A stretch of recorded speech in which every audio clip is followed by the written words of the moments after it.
Thank you, Kara. Thank you. I think I know who's going to be facilitating next year. I think we saw a preview of coming attractions.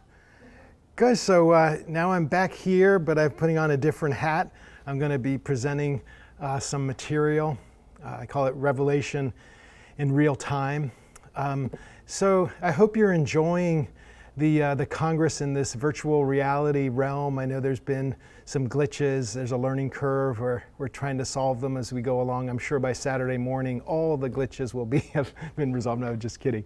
But thank you for bearing with us and slowly getting the hang of how to use technology. Of course, these conferences, at some point at the close of when we wrap up on Friday afternoon, at some point they'll be available for viewing again. It's going to take some time to just cut and edit and get it all into segments. So you'll be able to watch these at some point down the road once again.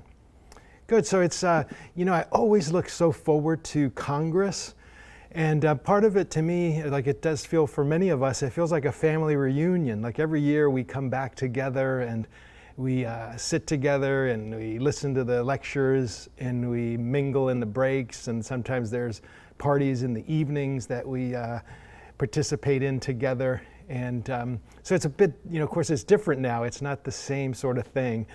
You can see me, but I haven't been able to see so many of you. It's been nice to have the Facebook feed to kind of connect a bit with you. But I do miss those hugs that are so part of the ARE community when it's in its thriving condition. So we've got this stay-at-home situation. We're staying safe and we're doing the next best thing, meeting with each other in this virtual sort of way. Good. I hope you're feeling that way as well.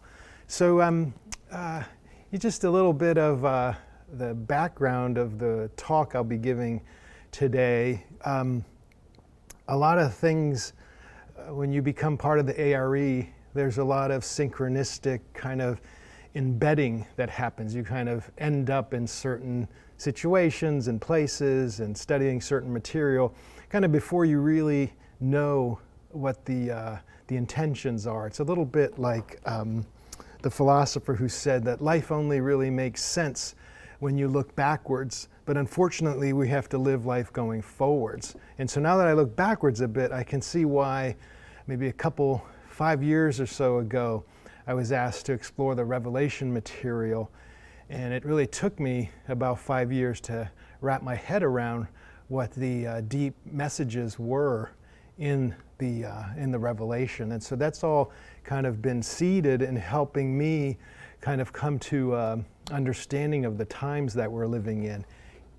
Edgar Cayce gave readings about these earth changes, and I think some of us have had a little bit of a cavalier attitude about them. We've thought, well, New York or Manhattan is still standing, it's still a safe place, and Japan is still, there have been some earthquakes here and there, but somehow those earth changes haven't quite happened the way that Halilio through Edgar Cayce predicted.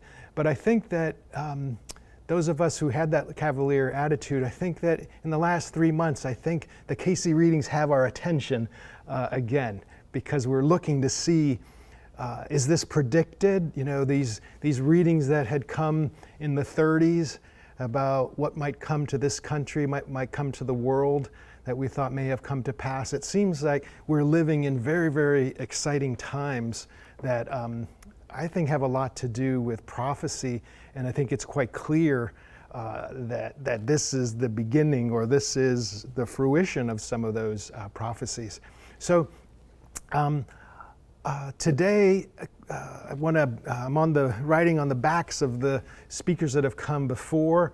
I think Nancy Kirkpatrick, even though she didn't give a lecture herself, just in the question and answer period, she alluded to some things that I'm glad she covered. I'm not going to highlight them in my talk, but she talked about the Cayce readings where he said that there would come the time of brother rising up against brother, blood running in the streets, riots, and revolution in this country. And so we might have thought that either we got past it or maybe it's in the future, but it seems like those are some of the prophecies and the predictions that are beginning to become more prevalent to us. And so I think that my purposes today are to try to look at what the Cayce work and other kind of collaborative works have to help us in these times. Now, I had the great fortune to speak with Herb Purrier on Monday. We had been working on trying to get together for an interview, and I was able to interview him on Monday. And it was really about focusing on the times that we're living through. So there's certain people, when I speak with them, I feel like my IQ rises. I feel like I'm a smarter person for just being in their energy field. I've had that experience with John Van Auken, where our conversations just stimulate so much creative mind working with me and through both of us. I've certainly felt that way with Herb. So I'll be sharing some of the insights that he shared with me that come a lot of, mostly from the Cayce readings and the interpretation of Revelation. Now, my intention for my talk is not to have not any stand on the issues that are happening in our country, just making a survey of looking at it without putting a value on what is right or what is wrong. Just as we're looking at our time that we're going through and the some of the crises that are going on with, Cayce talked about how race relations needed to be dealt with in this country, how the issue between wealth and poverty had to be dealt with. And I think that the rising up of fear in our country and the way that we're starting to not necessarily think of each other as brothers and sisters, which is what Cayce emphasized as required for us to work through these times. And so my hope and my intention today is to see what we can mine from the Cayce work and spiritual work that would help us get a perspective. I remember in college a professor said one of the most helpful tools is a way of looking at something. And so I think that that's what we're turning to Edgar Cayce for at this time. Not necessarily magic answers. We know that future and time is very fluid, but is there a way of looking at things that could be very, very helpful? So let's see what I have in mind here with this lecture, Revelation in Real Time. And it's really looking at some of the revelations that have come from Edgar Cayce, from Scripture, from the Revelation, and looking at how they may apply to what's going on in our times. So first, just starting with my favorite photograph of Edgar Cayce, and I think that it's really at times like these that we turn to Edgar Cayce, and I feel such a debt of gratitude that Edgar Cayce has been around and came and has been present for us to be able to help us to prepare and get a spiritual perspective over what's going on. I think a lot of times when things are smooth sailing, it's your beliefs and your faith and stuff, it's just easy. But it's like times like these when things get challenging that I think that the tremendous gift that Edgar Cayce has offered to us to give us some solace in times like these. So I feel a tremendous sense of gratitude to Mr. Cayce. And as we've seen, I didn't mention Mark's talk this morning and how fruitful that was. I think I really took from that we don't have to look at crisis as necessarily a bad thing, that sometimes we have to go through these different types of learning crises, and from those there's a new growth and a new development that comes up. I forget the source where I was hearing this, but it was about how things move towards a kind of chaos, and from chaos comes a new organization or a new order. So it's a little bit like the phoenix that rises from the ashes, and so sometimes things have to devolve into a kind of chaos for there to be a new birth. A little bit like how sometimes forest fires look like they're so terrible, but forest fires serve a tremendous purpose in the ecology of nature. So just wanted to acknowledge Mr. Cayce and just grateful for all that he has offered and how much it's useful at times like these. Now, Herb was talking about this author, this psychiatrist, Edgar, who I hadn't heard of before. And this is his book, The Archetype of the Apocalypse, which apparently was termed by Carl Jung. And it's basically looking at the archetypical experiences that we're going through, which is basically from Revelation, the awakening of the soul.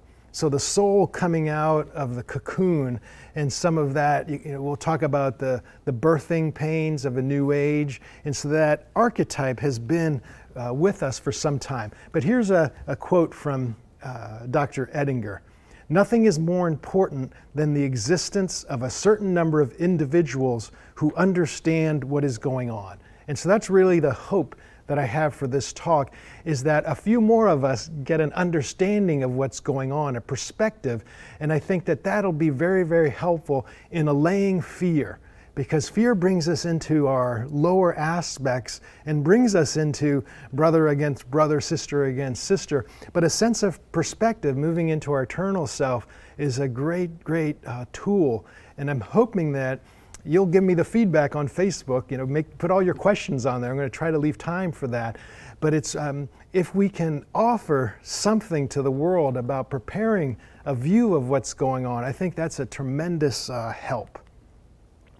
So one of the things that's been going on with the pandemic is a lot of these spiritual teachers are basically, the rubber is hitting the road. By that I mean that they're coming out and actually, not just having pie in the sky, peace, love, and those sort of things, but trying to help us apply our practice into what's going on in the world. And it was Eckhart Tolle who gave a talk just at the beginning of the pandemic where he referenced this parable of Jesus's. So let me read it. It'll come up on your screen, but let me read it aloud so we are on the same page. "Everyone then who hears these words of mine and does them will be like a wise person who built their house on the rock. And the rain fell, and the floods came, and the winds blew and beat on that house, but it did not fall because it had been founded on the rock. And everyone who hears these words of mine and does not do them will be like a foolish person who built their house on the sand. And the rain fell, and the floods came, and the winds blew and beat against that house, and it fell, and great was the fall of it." So here, Jesus, in a way, a lot of different applications, but I think he's really talking about you build your house, you build your foundation, and basically when everything's going well, the house that's built on the rock and the house that's built on the sand, sunshine, good weather, they're perfectly fine. But it's when the hurricanes and the earthquakes come along that you can tell which house is built on a solid foundation. And I think that my belief is that through the work of Edgar Cayce, through the work of Jesus that comes through Edgar Cayce, it has helped us build a foundation in something more than just the ego self. We've slowly, through our meditation practices, through our fruits of the Spirit and applying those, our search for God groups, we have been building a foundation in an identity beyond the finite self. So we've had more and more of an identity in our soul self. Because like when Jesus said, why is there so much stress about this or that? Don't you know that you're cared for? And also he comes and tells us about there is no death ultimately. So I think that when you're in the fear kind of cycle, you're really in the house consciousness, because you think that if the physical body dies, there's nothing left. But more and more, of course, we want to take care of our physical bodies. We want to live as long as possible. But you get a sense that the time of this experience is limited, and best to be spiritually conscious during this life. And I would just add that, of course, these are the times when we're going through those hurricanes and earthquakes that Jesus was speaking of here. So the gift through Cayce is that he's shown us how to build our houses in the rock. We are certainly in those times of the storms of life. And the house you could think of as your physical or your egoic or your ego self. And the sand is really fear and doubt, and the rock is the solid foundation of faith and conviction. And so we're seeing now in these times, what have people built their consciousness upon? Those who are trying everything they can to protect themselves. Not that there's anything wrong with that, but is it such a fear-based? I think that there's nothing wrong with fear in and of itself. Fear becomes a problem when it becomes a chronic condition. So when you notice you're afraid, it's like, what can I do to allay that situation? So if you're feeling, well, I don't want to get sick, so you put on a mask, and hopefully that allays that fear. But if you put on the mask and you still have fear, and you let that consciousness build, then it becomes much more problematic. Then you have to do these conditions where the consciousness that you're building is more the problem than actually what the physical problem is. So I think that we have through Cayce now the benefits of this practice that we've been through meditation, prayer, search for God groups, just moving our identity more and more into our eternal self. And what better use of time than in the pandemic that we all have to shelter in place to begin to deepen our practices of meditation and prayer. So we're clearly living through an epic time in our collective history. Those of you who, some of these things I don't have to cover because you're such veterans in the Cayce community, but you know how we talked about 1958 to 1998 as this incredible period of testing. And then it seems, this isn't from Cayce, but it seems that some correlated material looking at the next 40 years, from 1998 to 2038, the pyramid calendar.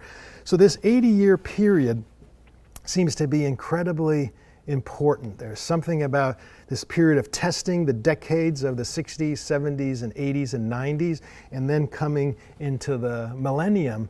And I sometimes think of the millennium as kind of like the cleanup crew for the party. It's like in the dark, around 1998, 2000, it's like the light went on, and we began to see things that we hadn't seen before.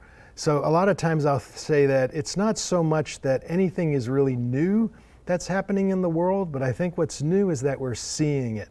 I have a quote that I'll put up soon, which is about what used to be kept in secret will be shouted from the rooftops. And I think of that, I reference that teaching in Scripture quite regularly, at least once a week. I'll see something that's shown that said, that's not new, but it being on the internet and thousands upon thousands of people, millions of viewers, that's new. So I think what's happened with this movement into the New Age, it's a little bit like the light has been turned on. I think there was a party in the dark, and then the next morning you look and you see the wreck that needs to be cleaned.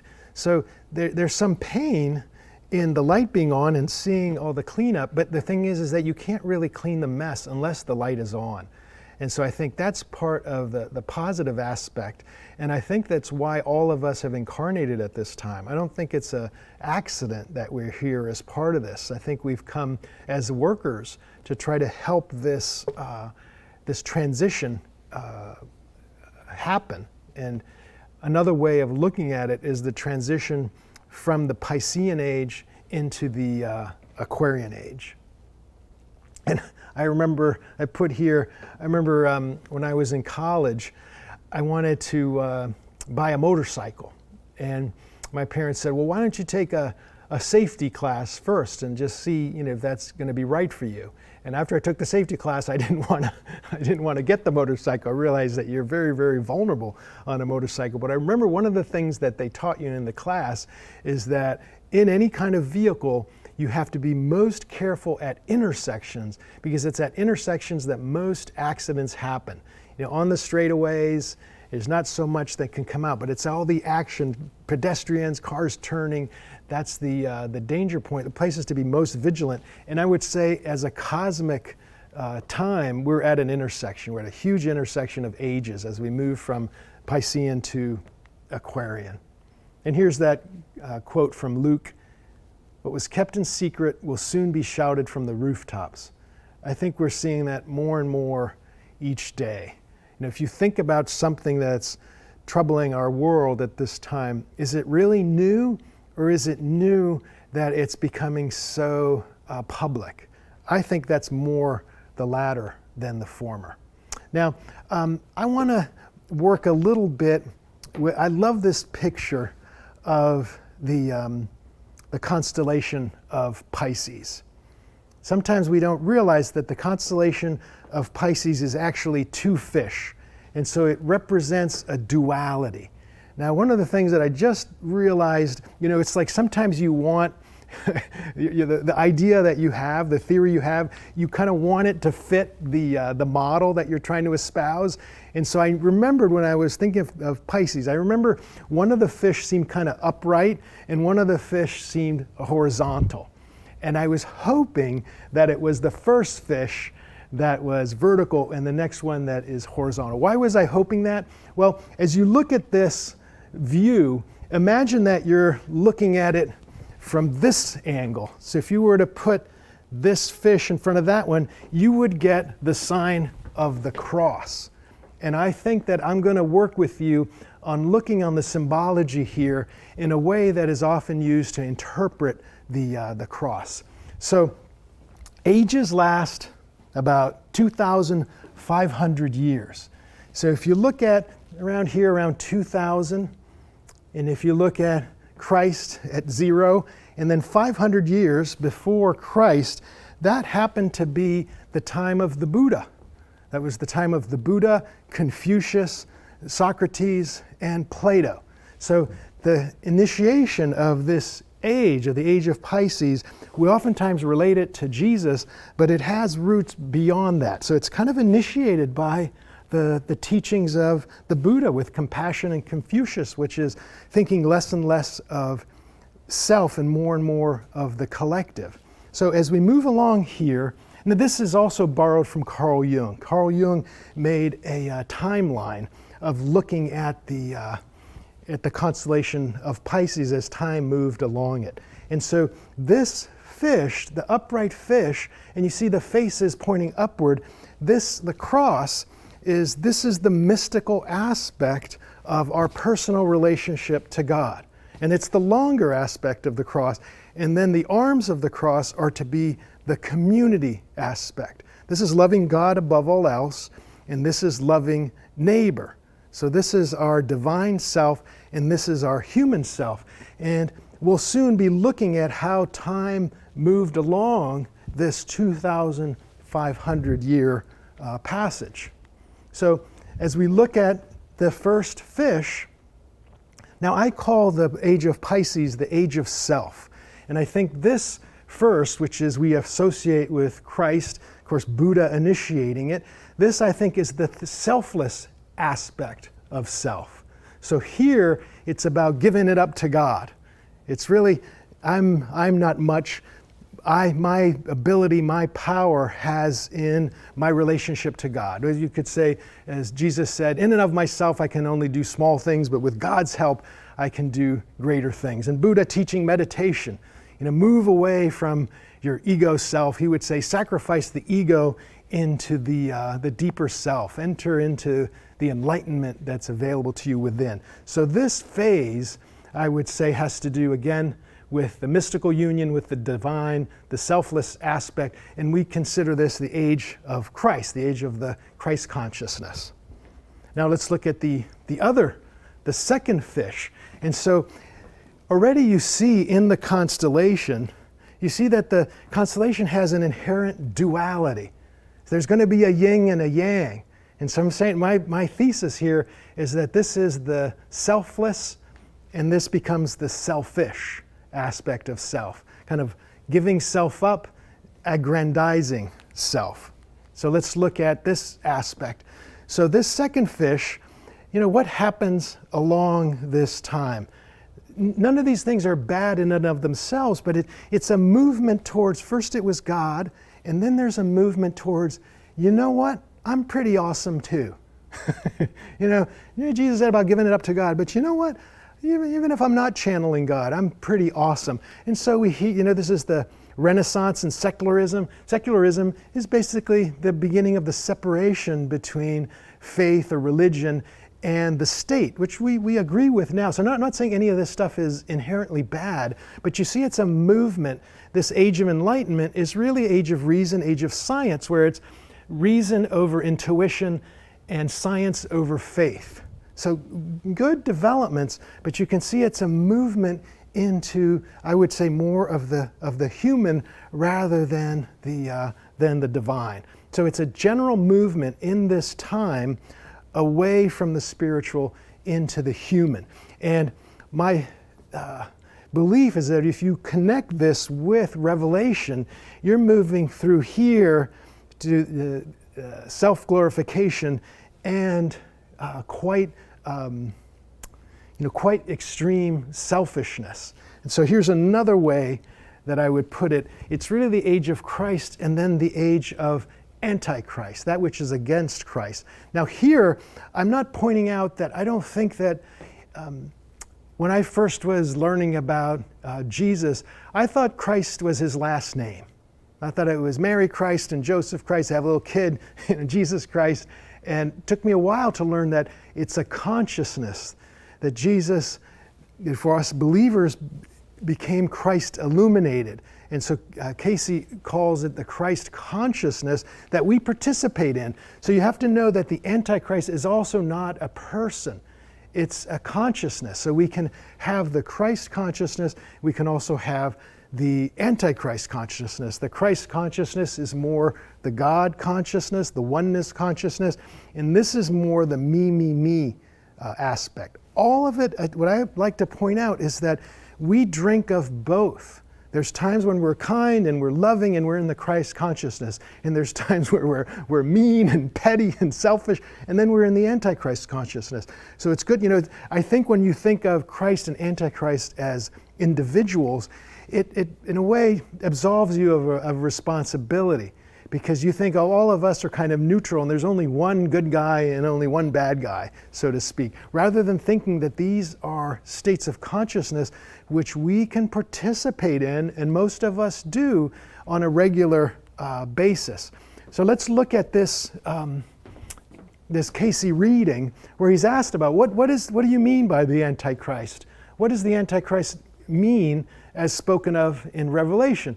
And Cayce gives a quite clear answer, but a profound answer. He said, in the fruits or in the spirit of that opposed to truth. So the Antichrist is that which is against truth. So what is truth? Well, the opposite of truth would be falsehood or lies or deceit. So the Christ is the truth. The fruits of the Spirit are love, joy, obedience, long-suffering, brotherly love, kindness. Against such there is no law. Now, obedience, sometimes we say, oh God, is that a fruit of the Spirit? In the Aramaic of the Hebrew language at that time, obedience means that you have become convinced of something and you're acting in accord with that beliefs. So obedience means that even when you're tested, you're staying true to spiritual beliefs that you hold. So that might make it a little bit more palpable than just thinking obedience is like being told what to do without having any free will in the matter. So all of these are free will. Long-suffering is a type of deep patience. So sometimes we say, why is long-suffering a virtue? It's just an aspect of patience. But these are the spirit of the Christ. Now let's look at what is the Antichrist, or that which is against Christ. The spirit of hate. The Antichrist is contention, strife, fault-finding, lovers of self, lovers of praise. Those are the Antichrist, and they take possession of groups, masses, and show themselves even in the lives of men. So I'd like to state it's not an individual, but it's a consciousness that individuals can buy into, and certainly groups can take part in. So again, we've gone through this Christ and the Antichrist. Now, if you think of this as a yin and yang, it's inevitable. It's important. We live in a world of duality. So we have to, we drink of this, it's like Goldilocks. We do the too hot, the too cold, and hopefully there's a resolution that comes in this process. So that's one perspective I'm offering you, that this isn't an accidental situation. This has had to come to pass in a way. Now, when I started reading Revelation, I didn't realize that I was, cutting to chapters 17 and 18.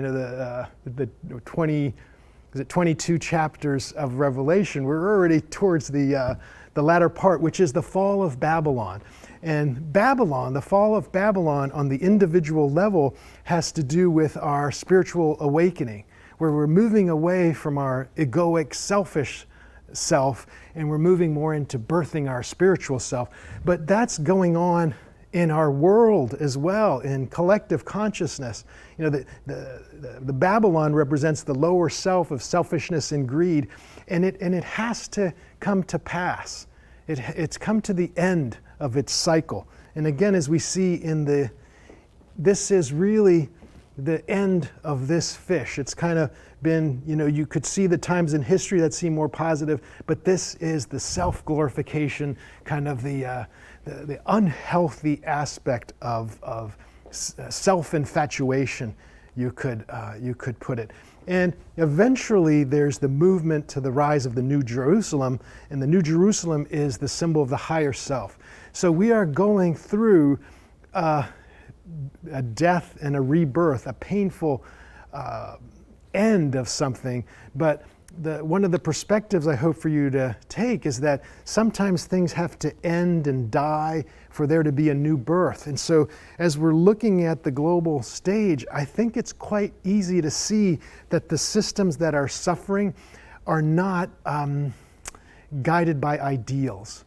You heard from, just now, you heard from Bruce Barr, and he was talking about the medical industry. I didn't hear a lot there that was guided by ideals. The pharmaceutical industry, their intervention in guiding our health or misguiding our health. I think if you look at our political, economic structures, I don't think that we think of any of those guided by ideals of oneness or service. And so this must come to pass. This must come to be rebuilt. And so if you can see it in some way that perhaps this challenging period that we're going through has some purpose, some positive potential outcome. But I think you can only think of it positively in some ways if you don't identify with your finite self. The more that I identify with the Peter self, I don't think we're going to get to the 1,000 years of peace anytime soon. But as Cayce said in his readings, perhaps you can build that consciousness that you might reincarnate in that time. So maybe there's a carrot out there. But I don't know if that helps or if it's that important. But it's good to know that it's only in our soul consciousness that we can realize that we're carrying a baton in our life. We've been given it. You came into this world the day you were born. You're going to carry that baton and you're going to pass it off at the time of your crossing the other side. And in that period of your life, have you taken consciousness a little bit forward?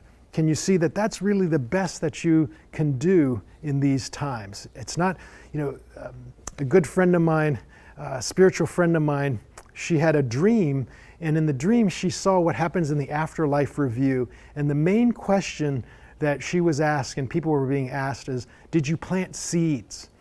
And as we talked about, it's such a rich concept because sometimes we think, well, I have to plant the seed, I have to water the seed, I have to harvest the vegetables, and I have to cook them, or whatever all that process is. And really now is a time where it's quite a lot to plant seeds. And that's what I'm trying to do today. That's what Edgar Cayce did. And I'm hoping that a seed is planted in your consciousness that you're going to be able to also plant going forward. And the harvest will come. But the harvest doesn't come the day the seed is planted. There's quite a process of that coming into fruition. But I think if you can see, like, there's an arc, there's a vector that's constructive going on here. As much as it looks dark and heavy at these times, and it may get worse, it's quite, a lot of the messages that we're getting from Cayce and others is that this isn't really the end of things, this is the beginning of things. And so I think the more that we have a perspective that this is going to be a long haul, not a short little transition phase. All these things must come to pass. I find a lot of solace in that these are things that just have to come to fruition. They have to come up. They have to be dealt with. So a lot of the issues that we're seeing, health issues and race issues, poverty issues, these things must come. The structures that we have to be dealt with. The health structures, the government structures, the economic structures, they have to come to pass. They have to face what is happening. So this is what highlight I took from my conversation on Monday with Herb. Now this is I put here in a quote something that was part of different parts of our conversation. But basically he was saying, remember, God is love. But God isn't just love, God is also law. And that law, or one of the laws, is karma. We are meeting ourselves. These times are akin to a woman in travail. Travail is a difficult labor. So this is not an easy labor. We're going through quite a difficult birth process as we move from the egoic selfishness into a higher state of consciousness. We are birthing a new consciousness. In the meantime, the death throes of the old will be painful and dramatic. Pray, meditate, and pray some more. There are times where prayer is the most correct action. And so I took that to heart as well. I think that we should be taking actions that resonate with us, but I think it's in another slide. I'm thinking that, I grew up in the Caribbean from about 11 to 17. And growing up in the Caribbean, there's hurricane season. And so you're in Boston, they have snowstorms. There you have hurricanes that come through. And one of the things that when a hurricane comes, you just shelter in place, you kind of hunker down. It's not a time where you go out and you wax your car. It's not a time where you go build something. When a hurricane's coming through, you just go in and you wait for it to pass. And you can pray, you can meditate, and that certainly has benefits, positive benefits. But I think that what I took from Herb saying is that right now we're going through quite a storm. And just running out there with like chickens with our head cut off is not perhaps only the best thing to do. Perhaps we ought to turn inward and get guidance from the highest self and act from that. So let our actions be prayerful, meditatively guided. He was very clear that this is a time where those of us who want to spiritually survive this crisis have to become meditation practitioners, serious meditation practitioners. And I liked his advice because I've always wondered, do you meditate and then pray, or should you pray and then meditate? His was pray, meditate, and then pray some more. And so he said the first layer of prayer is just kind of preparing yourself, kind of general prayers. And then you meditate, you go into the deeper self, and from the deeper self, you have a higher level of prayer. So it's almost like praying from the first floor, then going to the penthouse, and then praying for there where it has a larger broadcast. And so try that out, right? As the ARE stands for Research and Enlightenment. So the research is often talked about making the research in your own way. So I'm going to be doing this more, praying, meditating, praying, and seeing the results. I've already begun that practice since Monday, and so far so good. I see quite a difference in the quality of prayer before and after meditation. But I do think just like when you're trying to guard the physical body, we're trying to protect the physical body, you do certain things that you wouldn't do normally. Every night we're taking the different holistic drops and oregano oil, these sorts of things to boost our immune system. And so I think this is a time where you might also need to boost your spiritual immune system with meditation and prayer, and then more prayer in that practice. Now, I do a lot of dream interpretation work, so sometimes I overdo looking at symbols, but I think it's interesting that the coronavirus, corona means crown. So it's somehow the crown virus. You can think of the crown chakra that we have, the pituitary center. And so, I think sometimes the crown virus of our karma, something is coming into our consciousness that, like the chapter in Search for God, you'll know the cross and the crown, that you have to bear the cross, your karma, before you can get to the higher self. So I think there's just something here little play on words about this situation that we're going through. Some people say it's like we've all been sent to our rooms to think about what we've done. So I like that. I think that there's something about sheltering in place where it's giving us a pause, and we have to in some ways consider what's going on. And out of this pause has come, first it was kind of a stillness, and now it's gone into a lot of chaos. There's a lot of anger, a lot of, I guess that's the right word to say that. A lot of stuff is coming out. And, the movement of, I'm not getting political here, but with Black Lives Matter, I can't breathe. It was even before that. And also what the coronavirus influences our lungs, our ability to breathe. The lungs are like the trees of our body. And so we're also having situations that are going on with our environment. Sometimes there's a debate over climate change, and I think spiritual climate change. As much as we're debating is climate change cyclical or man-made or human-made, I believe that there is a spiritual climate change. I think that things are evolving in that direction. But it's interesting also this sense of breath, the breath of life, and that different members of our society, either physically or emotionally, are having difficulties breathing. Is that a universal situation? It's like one of the things that I struggle with in our country is how folks have to work so many jobs to make a living. It's like I'm grateful that with my education I can work one job, but I don't know what it would be like to just be so saddled with debt, even that you feel like you're just lucky to have work. And I think that would be a way, as a consciousness, we can't breathe, like we're on this treadmill and we just keep running, and it just doesn't seem like we're going to ever get off of that treadmill.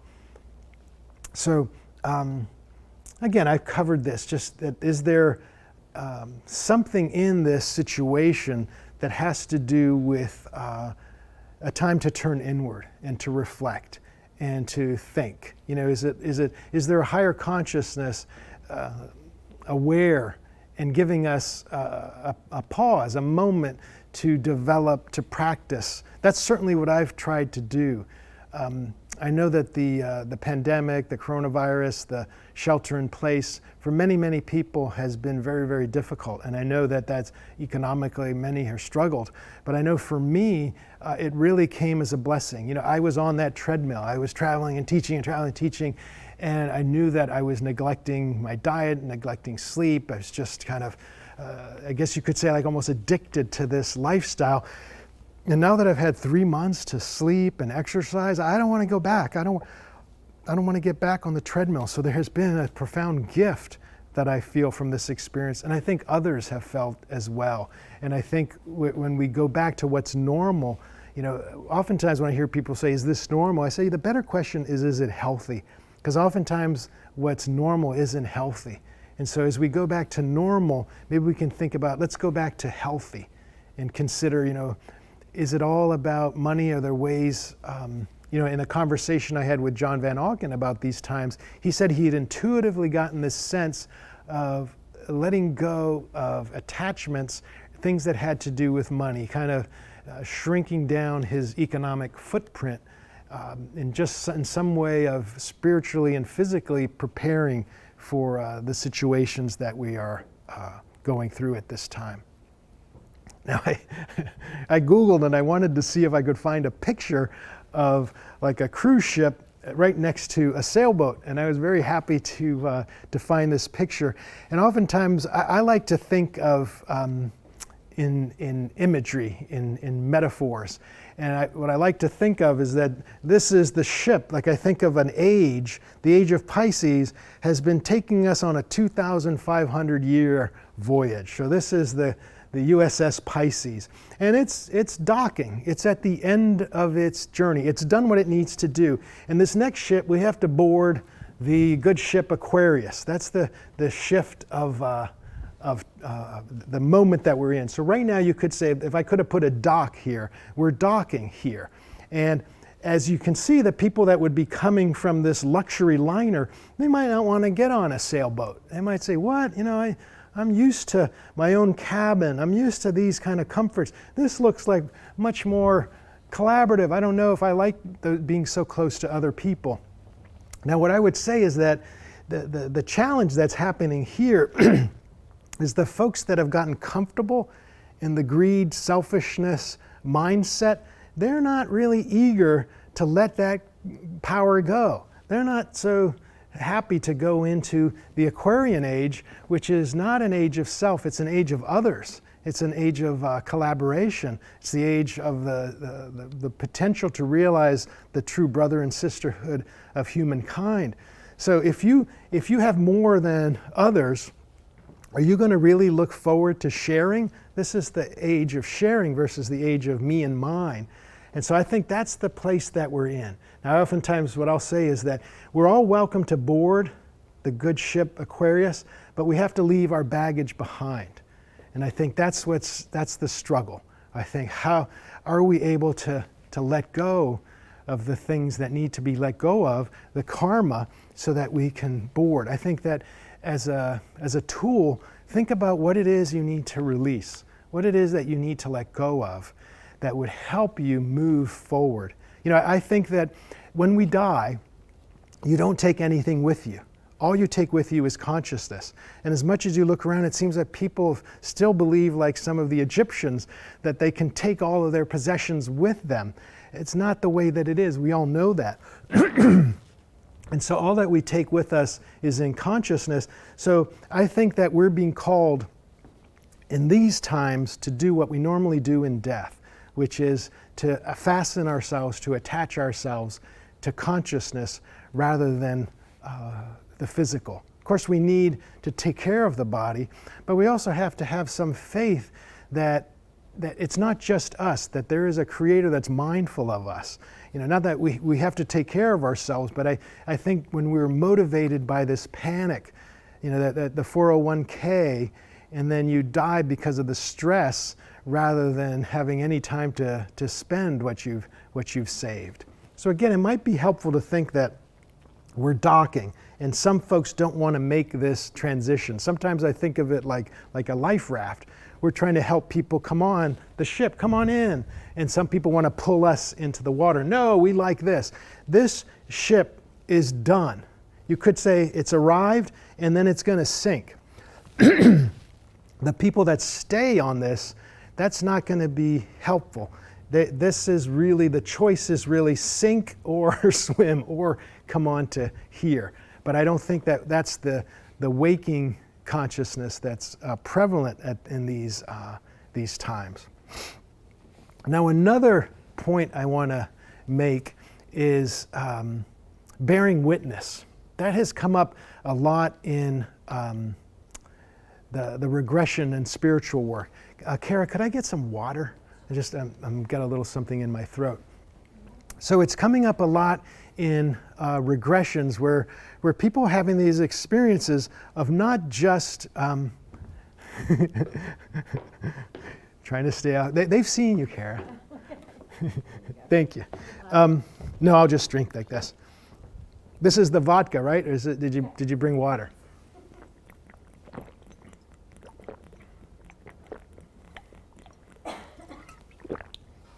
If you have a glass of water, I encourage you to take a sip.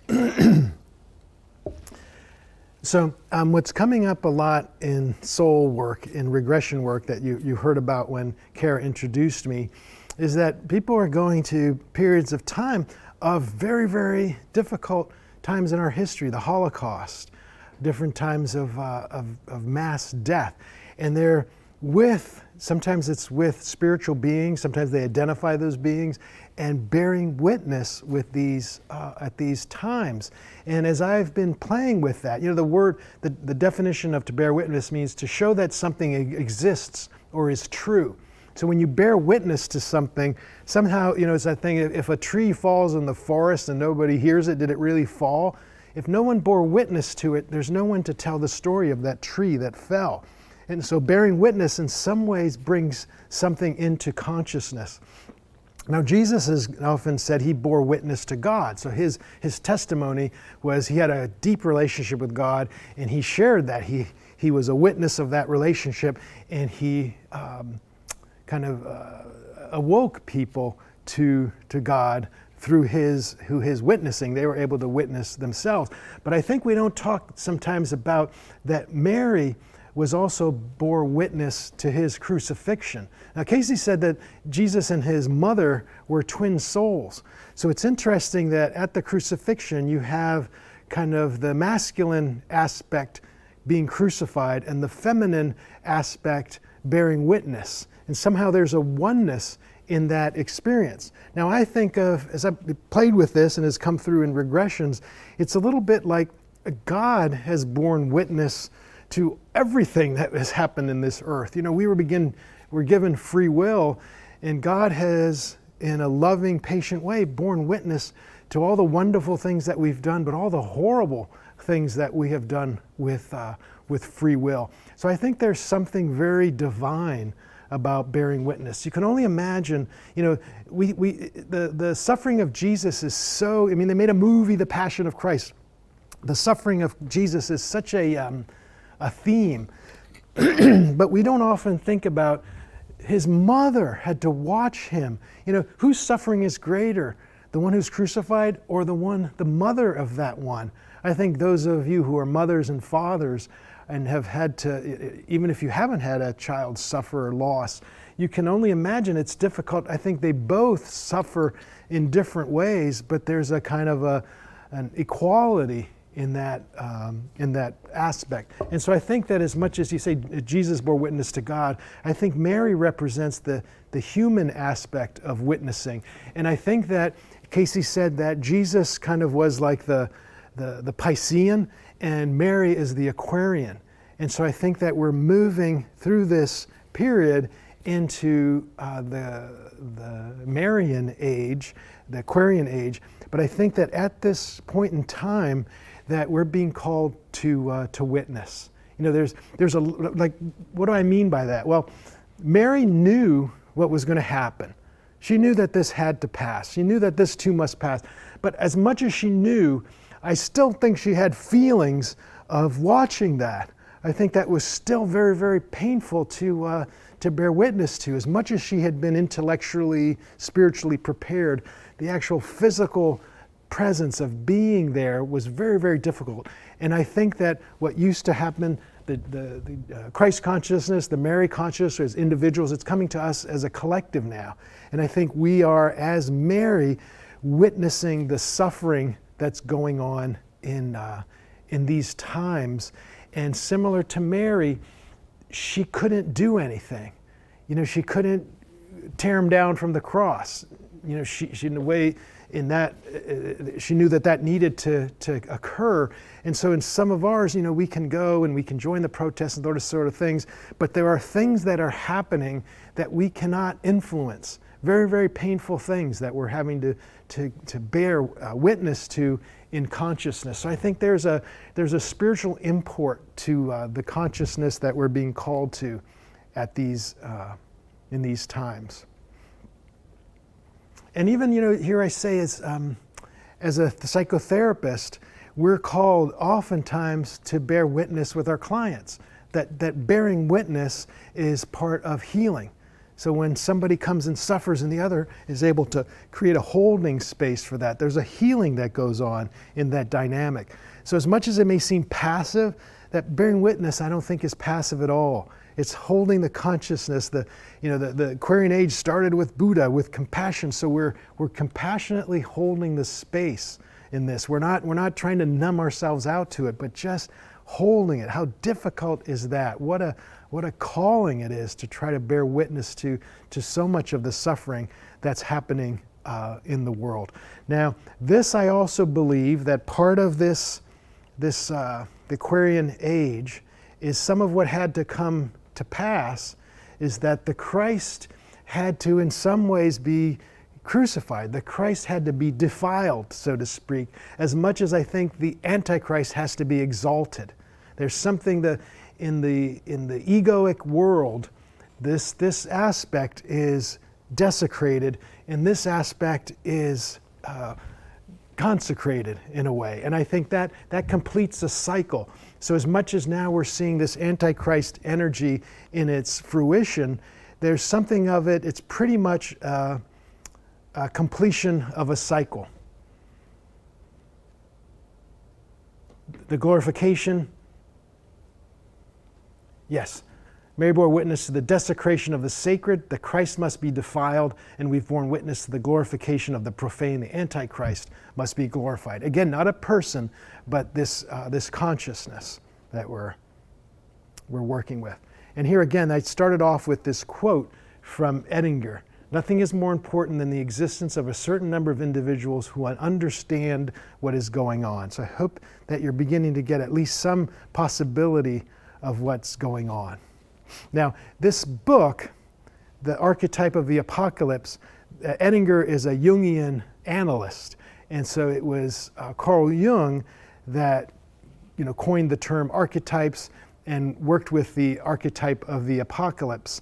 But I think we're, if this was tarot cards, we're dealing with major arcana. The times that we're going through are not little minor things. Big archetypes are being faced. So we have the archetype of being called to witness, the archetype of the apocalypse, which is the death of the lower self and the awakening of the higher self, and the archetype of the addict, which is very tied into this. And so the getting pushed off of the ship of Pisces, we're all addicted to these creature comforts, the wealthy, and knowing that there's this discrepancy between wealth and poverty, and trying to figure out how to share. Well, that's not a quick fix. That's not an easy thing for those who have to share with those who have not. And in that is the archetype of the addict, meaning that we've gotten quite attached and addicted to certain physical things. And oftentimes an addiction, if you're looking at it with an individual, it's a pain-killing or a numbing, and it's a way of dealing with the cause of that pain, which is mostly shame, secrecy, and loneliness. These are issues that can only be dealt with spiritually. And so the addict is trying to, knowing that I've identified myself in my egoic self, but there's some things that come with that I can't face. I have to numb myself to. And so the addict in recovery is spiritual, has to spiritualize themselves. And that's where we lose ourselves, surrender, and union with God, eventually coming home.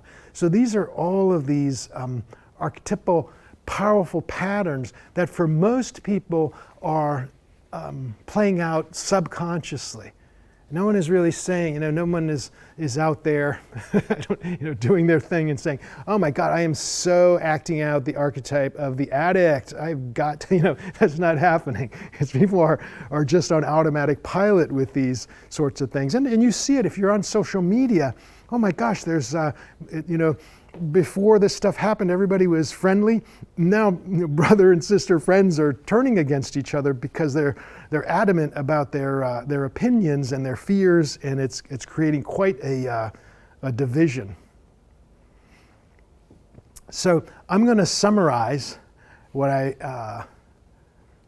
I've presented so far, and we're going to have plenty of time for questions. So while I'm summarizing, if you're able to get on the Facebook page, feed your questions there, and I'll have time to answer those. If you don't have questions, well, we can end early for that. But let me just summarize. The shift is starting to get real. This is, I think, if you were hoping to live in exciting times, boy, we are there. As much as we were thinking, we've been reading the times and the half times are here and blah, blah, blah. They are here. We are living through the times that were prophesied. And I think we're going to see more and more of it playing out. When I'm thinking about, well, how could it get more intense? Well, again, not taking any stand on anything. Some of the things that have created a lot of, let's say the situation in Minneapolis. So right now, that situation, we all watched it. The police was charged with murder. Now, one of the things I thought, well, what's going to happen if that police officer is found not guilty? I'm not taking a stance on that, but can you imagine what will happen if that individual is found not guilty? Not saying what's right or what's wrong, but that will have an echo. And then let's say, whatever your political beliefs are, we are divided in this country. We've seen this for some time now. I mean, how many elections have you ever seen that were decided by hundreds of votes, or hanging chads all of a sudden became important? That is maintained. We've got a rift going on. And so let's say later this year, if the elections come, well, half the country loves one person and hates the other, and the other half is exactly reversed. Well, what happens if the individual, the current president is reelected? Well, half the country is going to have a fit. Well, let's say that person is not reelected. Half the country is going to have a fit. And so I think that going forward, you can see that there's a lot of fits, meaning a lot of angst. I think that things are volatile, and it doesn't look like, I just see within this year going forward, I think there's a powder keg of what's going on. So put on your spiritual seatbelts. Figure out how to take care of yourself. I commute, my partner lives in DC, and so I spend some time here in Virginia Beach, and I go to DC. DC can feel like a war zone. The riots, the buildings are boarded up. I just saw a picture of it looked like an army occupation on the Lincoln Memorial. The tension that I'm sure those of you who are in New York, if you're in Los Angeles or in Minneapolis or Atlanta, you're feeling a palpable sense of these issues. Here in Virginia Beach, it isn't quite as tangible. It may come to pass, but I think that there different parts of the country are really feeling this powder keg volatility of energy that's out there. So we're made for this, we're prepared for this, meaning that all those years that you were going to the Search for God meetings, all those years of meditating and praying, you have built your house on the rock. Use this time to even fortify that rock to give you a sense of stability and solidity in these storms that are coming and are probably going to get more intense. Remember that things must at times fall apart to build themselves again. So the long run perspective, there's something very good afoot. You can think of different analogies, the phoenix that rises from the ashes. Remember to pray, meditate, and pray some more. Be contemplative and let prayer and meditations inform your choices and your actions, and share what you know with others. I think that as you learn this is tremendously important for others.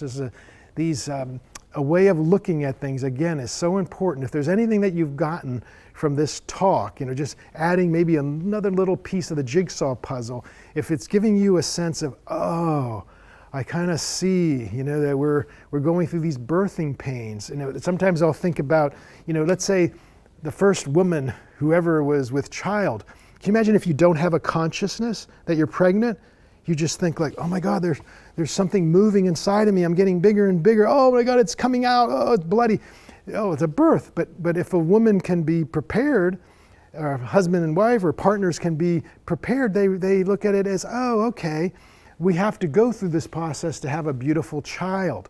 But if you're unconscious, this whole experience of being pregnant and giving birth becomes very, very scary.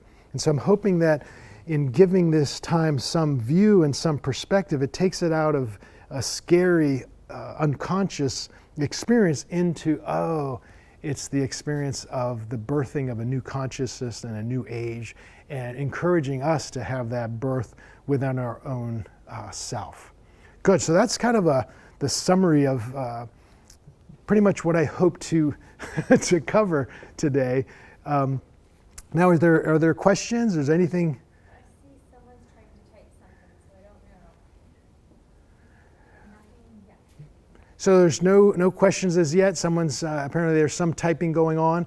I'll linger a little bit, but I maybe I can flip back and just summarize as we go through this. I think I like to talk fast, so it might be good to Nothing's more important than the existence of a certain number of individuals who understand what's going on. Being like your house built in the rock. This movement that we're all here in these significant 80-year period, moving from Piscean to Aquarian age. Secrets are being revealed. This beautiful imagery of moving through time. We're moving from, first it was the Christ consciousness, the Antichrist consciousness. We are here at this time. And just basically what this symbolized, what we learned here. You have to have the age of self, you have to have selfless and selfish aspects. And the Antichrist and the Christ are consciousnesses. And these are the two consciousnesses that we wrestle with. The book of Revelation said, yes, Babylon must fall. It represents extreme selfishness, and Babylon must fall for the new Jerusalem to rise up. And just think of it, we're like a woman in travail. We're birthing something. Remember to pray, meditate, and pray some more. One of the promises Edgar Cayce gave of this time is that the veil is thinning between this level of consciousness and the higher consciousness. I see that in regressions. It's getting easier and easier to bring people to spiritual levels of consciousness. So as much as there's challenges on one level, there's opportunities on other levels. And just the lessons that we're dealing with, the cross and the crown that we're facing with the coronavirus, moving from the end of selfishness and greed, moving into the potential for the collaboration, the 1,000 years of peace. And bearing witness, how challenging that is. As it was done with individuals, there was the Christ consciousness, but now there's also the bearing witness consciousness that we're being called to do. And I think it's a very spiritual consciousness. I think it's the God consciousness. We can only imagine what God has had to witness. And so I think we're godly in bearing witness. And it's something to do with the Christ being defiled and the Antichrist being glorified as part of this, what must come to pass, the end of this cycle.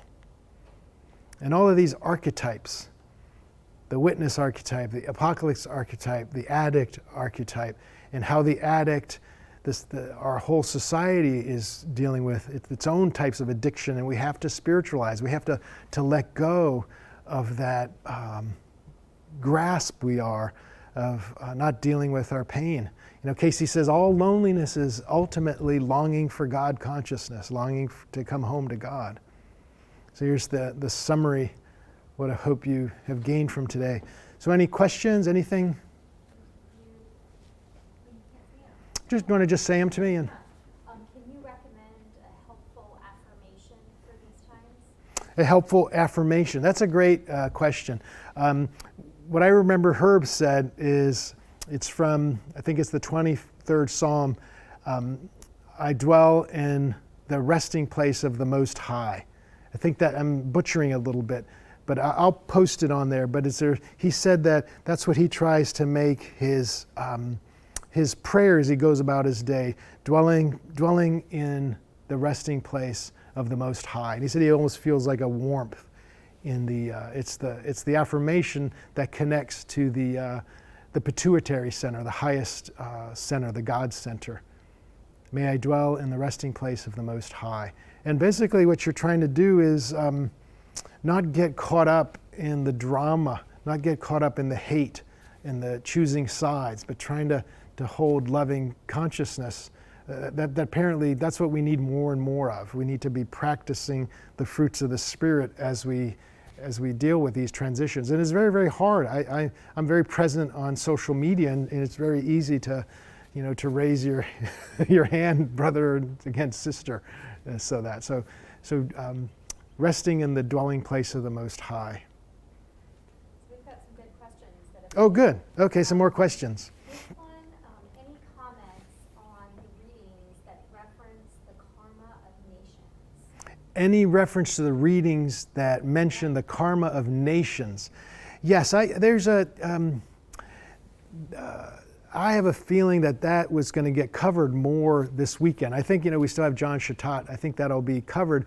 But Edgar Cayce was quite clear that this country had karma because of its, the history of this country is violent.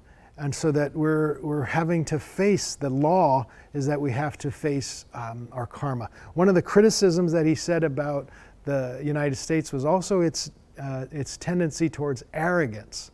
And so I think that we are sometimes seeing that. And Cayce said that nationalism is really not the way to go, because nationalism is not oneness. It's my country is better than yours, versus saying, how can, the ideals of like the 60s, it's not what you can do for your country, it's not what your country can do for you, but what you can do for your country. It's a different type of concept. So some of the criticisms about this country with the tendency towards arrogance, and then he gave readings. These were the Congress readings about the different countries and the warnings about them. I remember with France, he said that they have to be careful of the overindulgence of the senses. In India, it was the glorification of the small s self. So enlightenment for its own purpose rather than seeking enlightenment for the collaborative, the collective consciousness. And in England, it was thinking of themselves a little bit better than their neighbor. So it's quite poignant, these readings that he gave about about different countries. So I think that sometimes we don't realize that races have countries. I would think races have karma. I would think that perhaps even genders have karma, nations have karma. And so wherever you find yourself, that you're dealing with some karmic issue, not just for yourself personally, but in those segments of the human experience that you're inhabiting. So the next question says, how do you relate this time, space, and patience that Mark discussed this morning? How does this relate to time and space and patience? Well, I think that it's as Cayce said, time and space and patience. That's the reality of this dimension, and that really time is one, but in order to have this laboratory of Earth, that this is a place where time is kind of spun on its head. So we have past, present, and future, which don't really exist. And in this artificial segmentation of time, we have these moments where we have something, we lose something, and then we regain it. But what are the consciousness that we maintain in those aspects, in those in-between states? Like I think in my life, almost everything I've ever prayed for has come to me, but not necessarily at the moment that I've prayed for it. So I've had to hold in consciousness, right now I don't have what I feel I need or what I want, or I'm suffering because of a lack, but what's my consciousness as I wait on that? Can I be in patience, meaning patience being that in a spiritual consciousness, I know that these things shall come to pass, that I'm loved, I'm cared for, and my needs will be taken care of, versus do I abandon the spiritual consciousness and move into an impatient kind of, well, if God's not going to do it for me, I'm going to take things in my own hands and be motivated by non-spiritual aspects, by fear or by greed or by anger, those sorts of things. So I think that the patience, when in patience you possess your soul, it means that in those times of lack and those times where things don't seem to be going the way that you want them to go, can you step back into your spiritual presence and have some kind of sense that this too shall pass, this too must pass, that there's an evolution, there's something that's going on here. And I think that in my life, in those times where I've been in pain and in lack, I've engaged God actively. Like I don't think every prayer is like, now I lay me down to sleep. I have had angry prayers with God. I think anytime you're speaking to God, that's a prayer. And I don't think that we have to be too fearful of being angry with God. God can handle itself. And so I have found that it's been useful for me to express these feelings I have to Source And in that relationship with Source, such good things happen. I'll give you an example. I remember when my mother died, I feel like I had been a little bit of a goody two-shoes with God. I just kind of been a faithful, good person. But then I remember when my mother passed away, I had had enough. I said, you know, you've taken away everybody that's meant something to me. I've had difficult times. Where have you been and how dare you? And there was a part of my consciousness that thought that God was getting ready with the lightning bolt. Like it's getting, once Peter's done, I am going to blast him. So I remember I said, well, I better give it all to God right now as my last chance. And I remember once I had finally finished kind of cursing at God, I just waited. And to be honest with you, I never felt God's love more than that moment. I realized, oh, I thought God's love for me was conditional. I thought that if I ever dared to get mad at God, I would get punished. And I realized that it was just like, okay, you know, I understand how you're feeling. And it was just like, I'm glad you got that out. And I'm glad now we have a more of an intimate relationship. So I believe that in those aspects, always bring it to prayer. Always bring it to, and not prayer just as sweet and lovely, but active engagement with your Creator. And I think that in an honest relationship with your Creator, your relationship to the Creator is going to grow as you realize how many self-limiting beliefs you have about the relationship to God and what it means to be loved. That's good. We're good.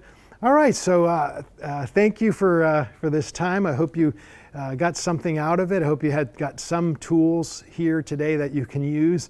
And I'll be monitoring the Facebook feed. So if questions come up later or tomorrow morning or whenever, just let me know. So thank you very much for your time. And I'll see you again tomorrow at 9. We have the board presentations and the director's presentations. And you'll be able to, again, interface with the board through the Facebook feed.